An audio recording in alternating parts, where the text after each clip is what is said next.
Hello बच्चों, आज हम लोग टेस्ट पेपर के प्रश्न संख्या 21 से हल करेंगे। देखिए, पहला क्वेश्चन है 5 माइनस रूट 3 संख्या है। तो यहाँ रूट 3 है, अतः ये किस प्रकार का संख्या होगा? ये है अपरिमेय संख्या है। परिमेय है तो अपरिमेय में हम टिक लगाएं। परिमेय संख्या, पूर्णांक और इनमें से कोई नहीं, चारों ऑप्शन में से ये सही है। 22 नंबर क्वेश्चन है 2x प्लस 3y बराबर 5 और 4x प्लस 6y बराबर 15। दो गुना कर देने पर 4x हो जाएगा, ये 3 इंटू 2 6y हो जाएगा, यानी दोनों बराबर हो जाता है। लेकिन ये 5 को 2 से गुना करने पर 10 होता है, जबकि यहाँ 15 है। अतः a1 बटा a2 b1 बटा b2 तो इक्वल है, लेकिन c1 बटा c2 बराबर नहीं है। अतः इसका कोई भी हल नहीं होगा। वह समीकरण जो जिसका कोई हल नहीं होता है, वैसे समीकरण को हम जानते हैं असंगत समीकरण कहते हैं। इस तरह से हम अगला क्वेश्चन को देखते हैं। ये एक समीकरण है ax square plus bx plus c बराबर 0 के मूल वास्तविक और समान होंगे यदि d विविक्ति कर यानी बी स्क्वायर माइनस 4ac का मान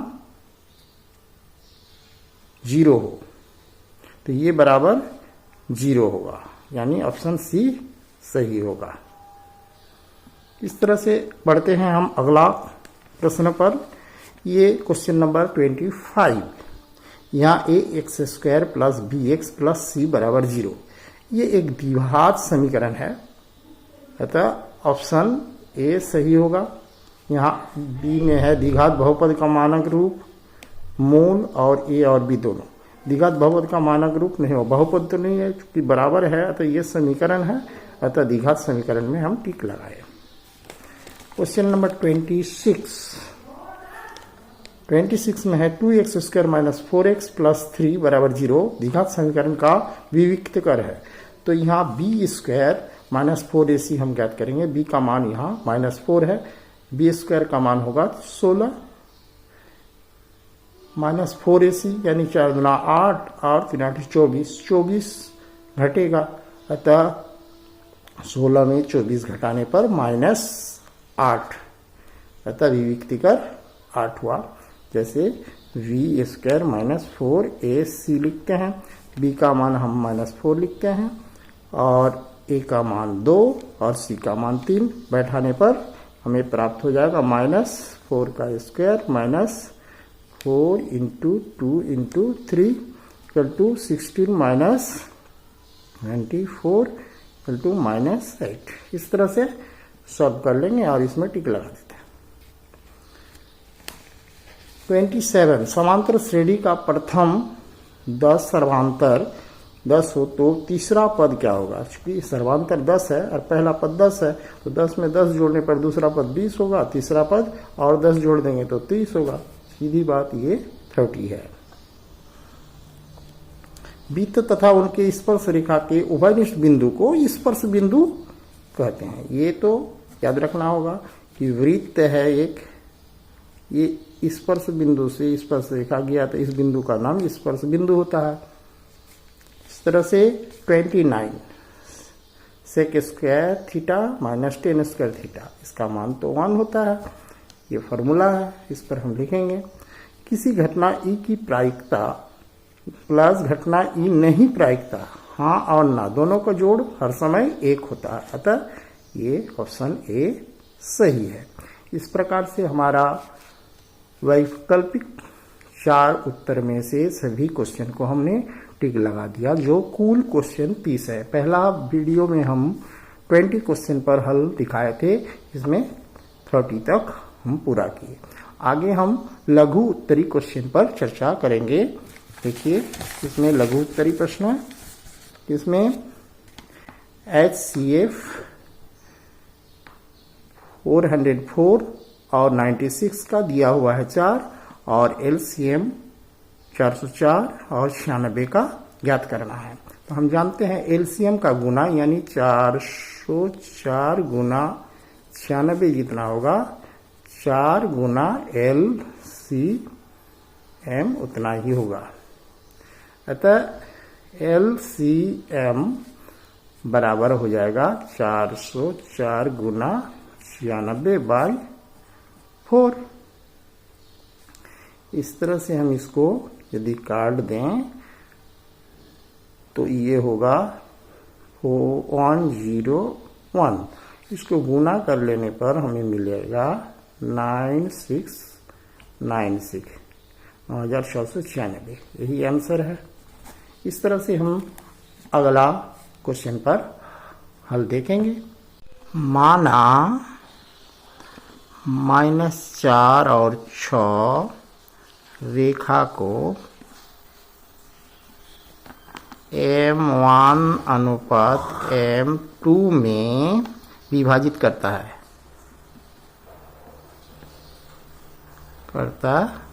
है। अब हम इसको इसे लिख सकते हैं -4 6 के विभाज्यता बिंदु हम लिखेंगे पहला बी बिंदु का 3 × M1 घटाओ दूसरे का 6M2 3 का M1 से -6 का लिखेंगे बटा M1 प्लस M2 और दूसरा हो जाएगा बिंदु बी का -8M1 जोड़ 10M2 -8M2 plus 10M2 by M1 plus M2। अतः -4 बराबर हो जाएगा 3M1 -6M2 by M1 plus M2 -7M बराबर 2M2 माइनस कट जाएगा। अतः बराबर हो जाएगा M1 by M2 equal to 2/7। अतः अनुपात हो गया 2:7 आंसर। इस तरह से 2:7 में ये विभाजित करेगा। इसी प्रकार हम ये 6 से भी निकाल सकते हैं। 6 equal to -8M1 plus 10M2 by M1 plus M2 का हो जाएगा 6M1 प्लस 6M2 बराबर -8M1 प्लस 10M2। और इस तरह से हम इसको सॉल्व करते चलेंगे तो ये 14M बराबर 4M2 होगा। M1 बटा M2 बराबर 4/14 और इसको हम 2 से काटे 2 दूना 4 7 दूना 14 अतः अनुपात आया 2:7।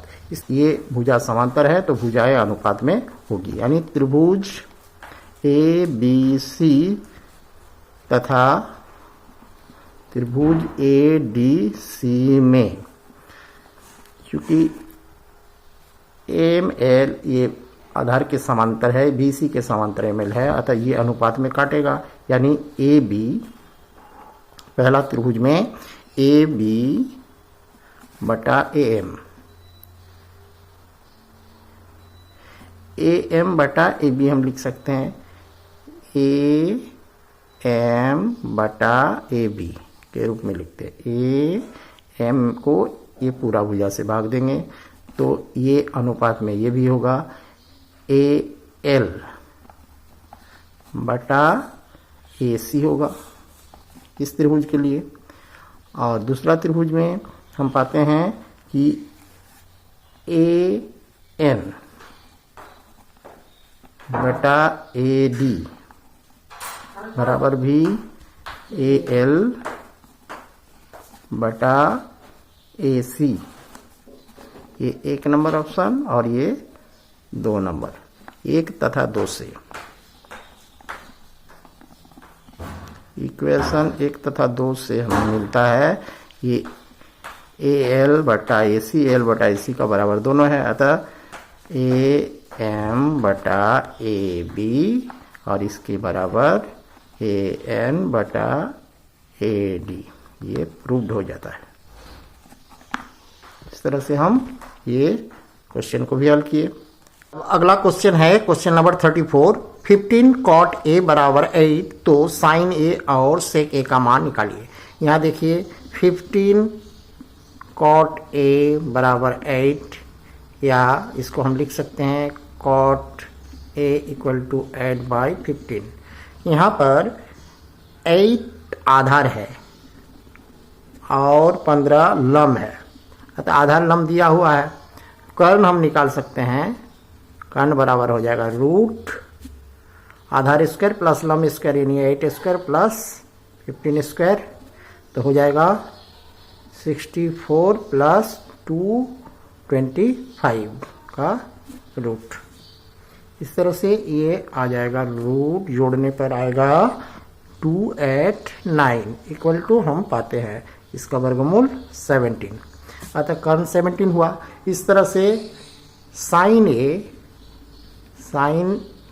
ए बराबर होता है लम बटा कर्ण। तो हमारा लम कितना हो गया, लम है 15 और कर्ण हो गया 17। इस तरह से ये आंसर हो गया साइन ए बराबर। अब हमको निकालना है सेक ए। सेक ए बराबर होता है कर्ण बटा आधार। अब हम कर्ण का मान 17 लेंगे और आधार का मान हमें 8 प्राप्त है, अतः 17/8 ये आंसर हो गया। इस तरह से हम 34 क्वेश्चन को सॉल्व किए। अब आगे हम और बाकी क्वेश्चन को सॉल्व करेंगे, तो देखते रहिए पार्ट 3 व्याख्या के साथ गणित के हल टेस्ट एग्जामिनेशन 2025-26। धन्यवाद।